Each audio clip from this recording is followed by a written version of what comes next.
আসসালামু আলাইকুম।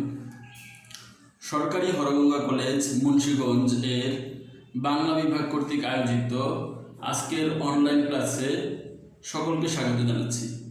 প্রিয় শিক্ষার্থীবৃন্দ, আজ তোমাদের সাথে আছি আমি মোহাম্মদ আব্দুল মজিদ, প্রভাষক, বাংলা বিভাগ, সরকারি হরগঙ্গা কলেজ। আজকের ক্লাসে আমরা সিরাজউদ্দৌলা নাটক নিয়ে আলোচনা করব। সিরাজউদ্দৌলা নাটক নিয়ে আলোচনা করব। নাটকটি লিখেছেন সিকান্দার আবু জাফর। সিকান্দার আবু জাফর 1918 সালে জন্মগ্রহণ করেছিলেন এবং 1975 সালে মারা যান। আমি সংক্ষেপে সেই তারিখটি এখানে লিখে দিয়েছি। সিরাজউদ্দৌলা নিয়ে আমি এর আগে একটি ক্লাস নিয়েছিলাম। ওই ক্লাসে আমরা নাট্যকার পরিচিতি অর্থাৎ সিরাজউদ্দৌলার পরিচিতি, বাংলা নাটকের পরিচিতি, নাটকের প্রকারভেদ, বাংলা নাটকের উদ্ভব এবং বিশ্ব নাটকের যে উদ্ভব, এই জিনিসগুলো নিয়ে আলোচনা করেছিলাম এবং পলাশীর যুদ্ধের পটভূমি নিয়েও আলোচনা করেছিলাম। তোমরা ওই ক্লাসটি একটু দেখে নিবে। আজকের ক্লাসে আমরা সরাসরি নাটকের পাঠগুলো পড়ব, রিডিং পড়ব। রিডিং পড়ার কয়েকটি কারণ রয়েছে, একটু তোমাদের বুঝিয়ে দিলে হয়তো তোমাদের বুঝতে সহজ হবে। আমাদের দ্বাদশ শ্রেণীর সিলেবাসে নাটক পাঠ্য রয়েছে সিরাজউদ্দৌলা, অর্থাৎ তোমাদের সহপাঠের মধ্যে দুইটি বিষয় রয়েছে, একটি নাটক এবং উপন্যাস। একাদশ শ্রেণীতে অর্থাৎ অর্ধবার্ষিক পরীক্ষা এবং বার্ষিক পরীক্ষায় তোমরা উপন্যাস পড়েছিলে। যারা বার্ষিক পরীক্ষাতে এখন দ্বাদশ শ্রেণীতে উঠেছ তাদের জন্য বলতেছি। তোমাদের অর্ধবার্ষিক পরীক্ষা ছিল উপন্যাসের প্রথম অর্ধেক, দ্বিতীয় অর্ধবার্ষিক পরীক্ষা ছিল উপন্যাসের দ্বিতীয় অর্ধেক এবং প্রি টেস্ট এবং টেস্ট পরীক্ষায় রয়েছে সিরাজউদ্দৌলা নাটক। তো তোমরা নাটকটি যারা এখনো পড়োনি আজকে আমার সাথে সাথে পড়ে ফেলতে পারবে, এ হলো একটা বিষয়। আমাদের এবার যারা এইচএসসি পরীক্ষার্থী তারা অনেকেই জানিয়েছে, স্যার আপনি পড়লে আমাদের নাটকগুলো বুঝতে সহজ হয়, সংলাপগুলো ভালো মনে থাকে, আর না হলে আমাদের সংলাপগুলো ভালো মনে থাকে না বা আমরা বুঝতে পারি না।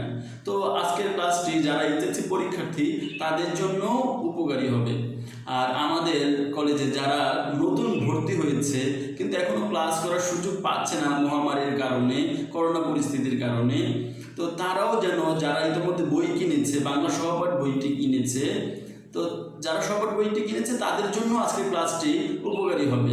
তো একাদশ শ্রেণীতে বা সদ্য কলেজে ভর্তি হওয়া কোমলমতি শিক্ষার্থীবৃন্দ, তোমরা যারা আমার ক্লাসটি দেখতে পাচ্ছ সকলে বাংলা সহপাঠ বইটি হাতে নিবে এবং বাংলা সহপাঠ বইটি খুললেই দেখবো যে শুরুতেই আছে লালসার উপন্যাস এবং এরপরে আছে নাটক। এই নাটক অংশটি তোমরা বইয়ে বের করবে এবং আমার সাথে সাথে তোমরা শুনবে, পড়বে। যারা দ্বাদশ শ্রেণীতে উঠেছ, গতকালকে বার্ষিক পরীক্ষা শেষ হলো, আজকে থেকে আমরা পড়াশোনা শুরু করে দিব।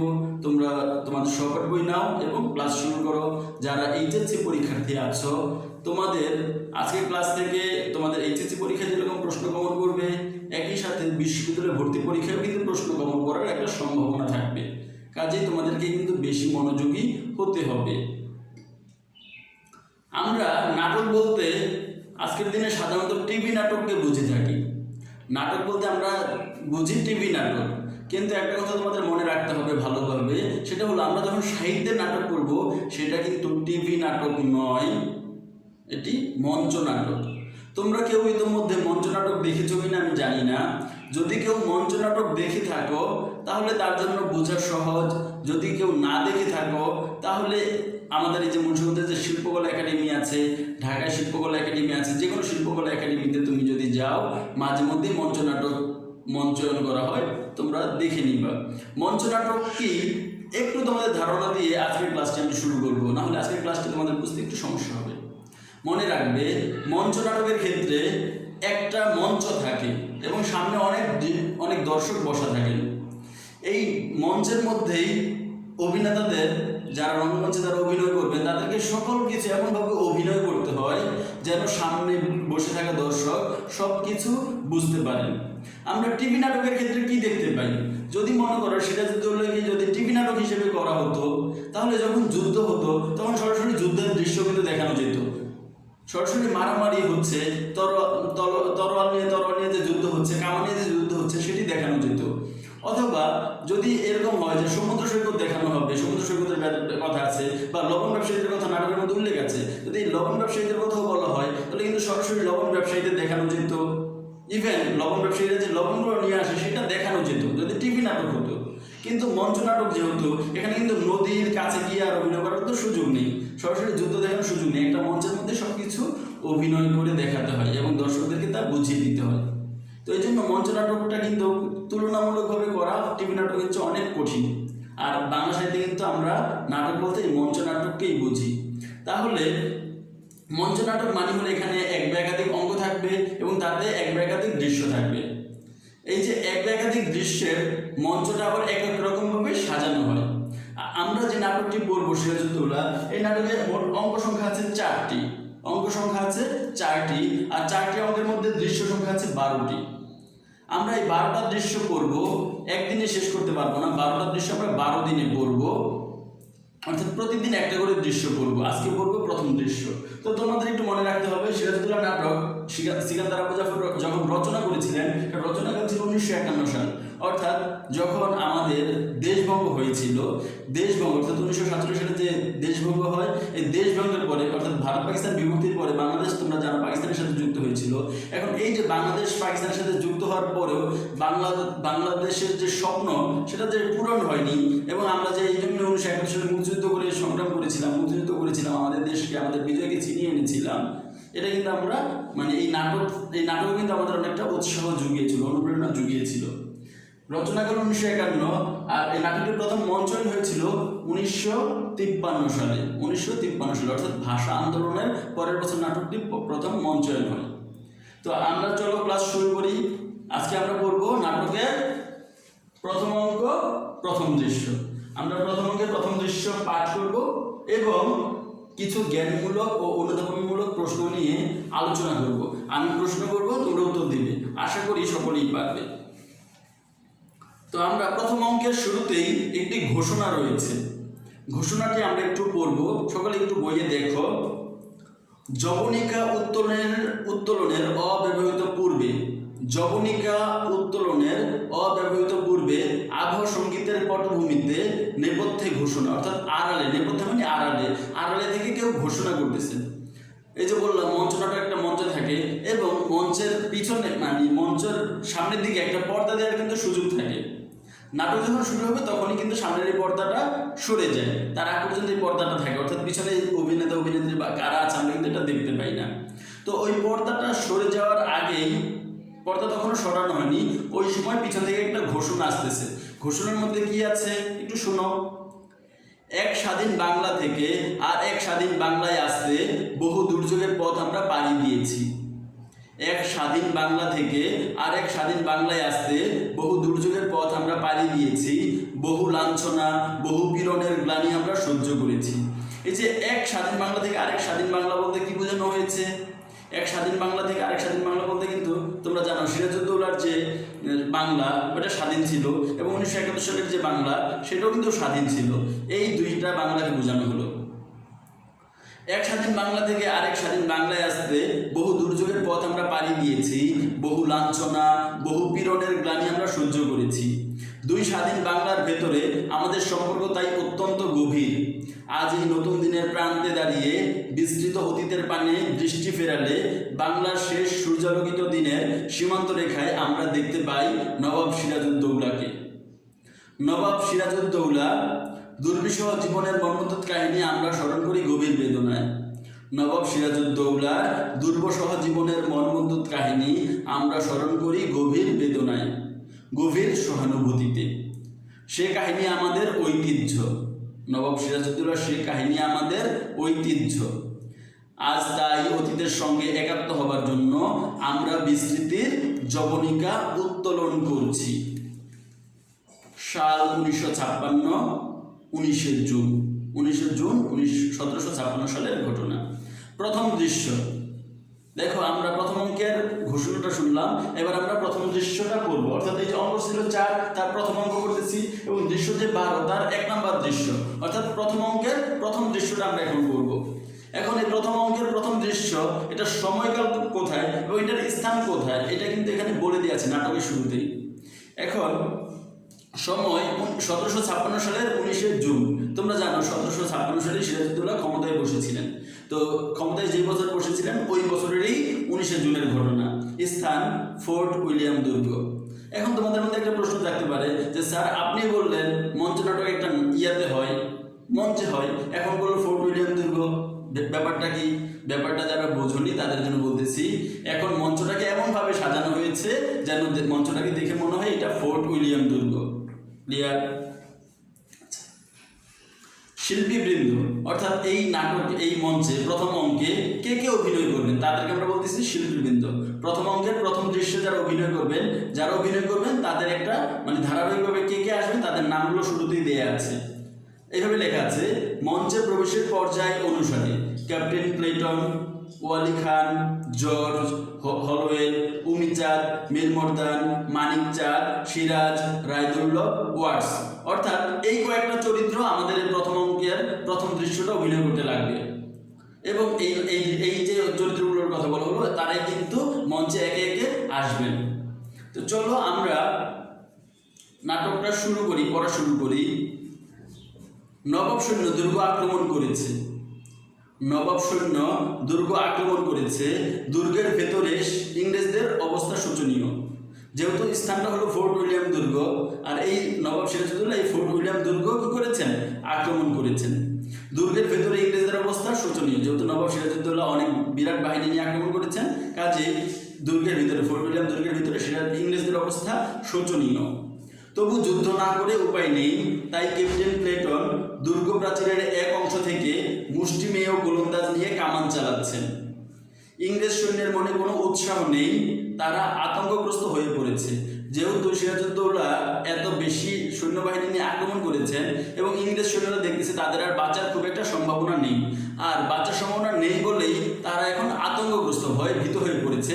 কাজে ক্যাপ্টেন ক্লেটন যদিও তাদের সাহস দিয়ে যাচ্ছেন, উৎসাহ দিয়ে যাচ্ছেন, কিন্তু তাদের যুদ্ধের প্রতি অতটা মনোযোগ নেই, তারা সবাই ভয়ে বিহ্বল হয়ে আছেন।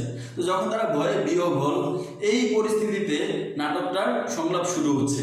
প্রথমে ক্লেটনের সংলাপ, নাটকের প্রথম সংলাপটি ক্যাপ্টেন ক্লেটনের। তার সংলাপটা কিভাবে দেখো, প্রাণপণে যুদ্ধ করো সাহসী ব্রিটিশ সৈনিক।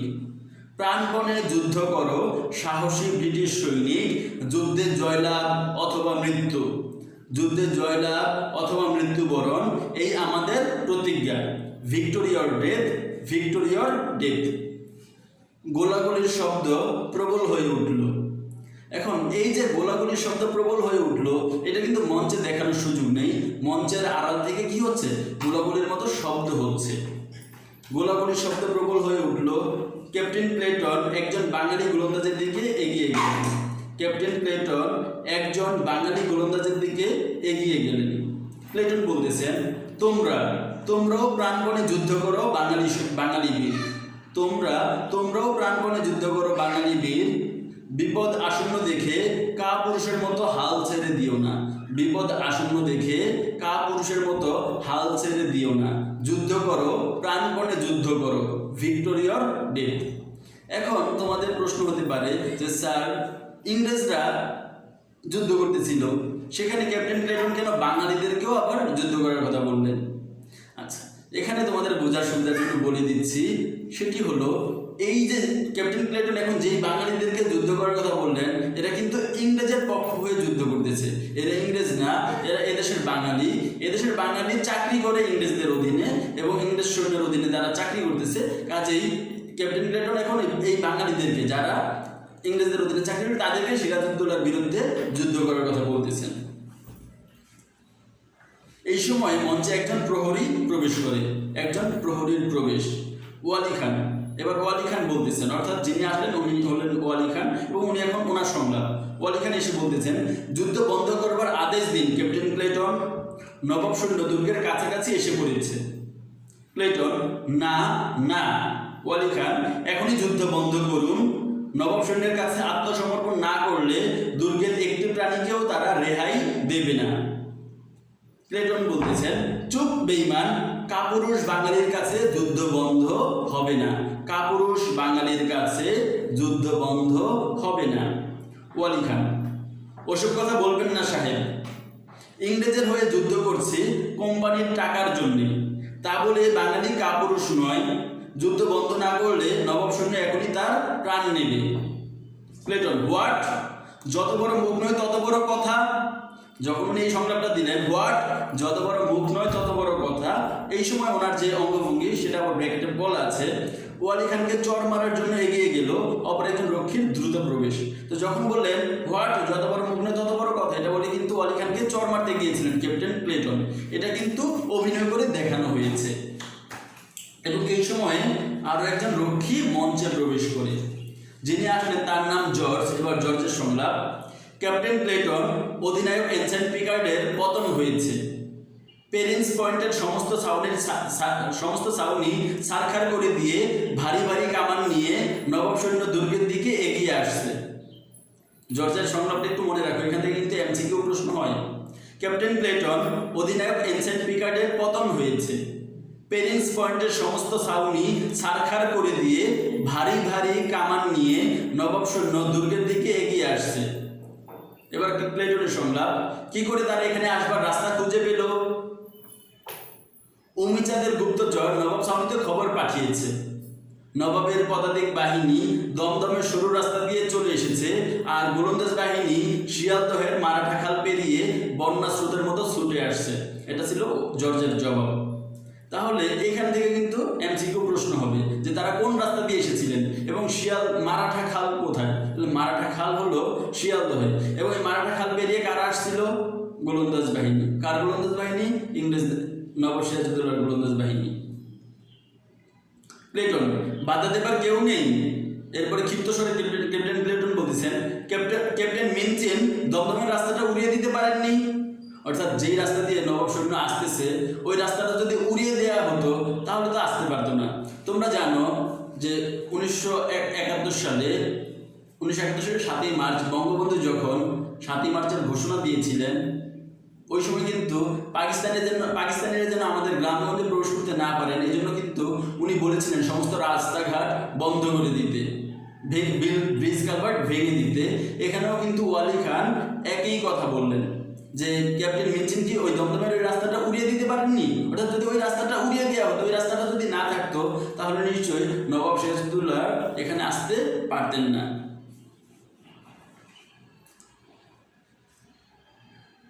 জর্জ বলতেছে, ক্যাপ্টেন মিনচেন কাউন্সিলর ফকল্যান্ড আর ম্যানিংহাম নৌকে করে দুর্গ থেকে পালিয়ে গিয়েছেন। অর্থাৎ যে ক্যাপ্টেন মিনচেনকে রাস্তা উড়িয়ে দেওয়ার কথা বলো, উনি কি করেছেন? পালিয়ে গিয়েছেন। সাথে কে কে ছিল? এটা জর্জ বলতেছে যে ক্যাপ্টেন মিনচেন, কাউন্সিলর ফকল্যান্ড আর ম্যানিংহাম, এই তিনজন ব্যক্তি নৌকোয় করে দুর্গ থেকে পালিয়ে গেছেন। কেন পালিয়ে গিয়েছেন? বাঁচার জন্য।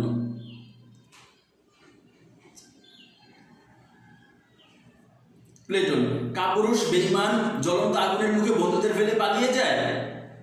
চালাও, গুলি চালাও, নবাব সৈন্যদের দেখিয়ে দাও যে বিপদের মুখে ইংল্যান্ডের বীর সন্তান কতখানি দুর্জয় হয়ে ওঠে। কি বললেন ক্যাপ্টেন ক্লেটন? বলতেছেন কাপুরুষ বেঈমান, অর্থাৎ যারা পালিয়ে গেছে তাদেরকে উদ্দেশ্য করে এই কথাটা বলা। কাপুরুষ বেঈমান জ্বলন্ত আগুনের মুখে বন্ধুদের ফেলে পালিয়ে যায়। চালাও, গুলি চালাও, নবাব সৈন্যদের দেখিয়ে দাও যে বিপদের মুখে ইংল্যান্ডের বীর সন্তান কতখানি দুর্জয় হয়ে ওঠে। তোমাদের কিন্তু এরকম একটা সংলাপ দেওয়া হবে এবং সংলাপ দিয়ে জানতে হবে সংলাপটি কার। যে কাপুরুষ বেঈমান উক্তিটি কার বা সংলাপটি কার? তখন উত্তর হবে ক্যাপ্টেন ক্লেটনের। যদি বলা হয় বিপদের মুখে সৈন্যদের ইংল্যান্ডের বীর সন্তান কতখানি দুর্জয় হয়ে ওঠে, সংলাপটি কার? উত্তর হবে ক্যাপ্টেন ক্লেটনের। তো এই সময় জন হলওয়েল মঞ্চে প্রবেশ করবে এবং জর্জের প্রস্থান হবে। আমরা আজকের ক্লাস এখানেই শেষ করব। আমরা আগামী ক্লাসে ঠিক এরপর থেকে শুরু করব। হলওয়েল মঞ্চে আসলেন, এই হলওয়েলকে তার পরিচয় আমরা পাবো এবং তার সংলাপ দিয়ে আমরা নাটকটি শুরু করব। আজকের ক্লাস আমরা এখানেই শেষ করতেছি। ভালো থেকো সকলে, আল্লাহ হাফেজ।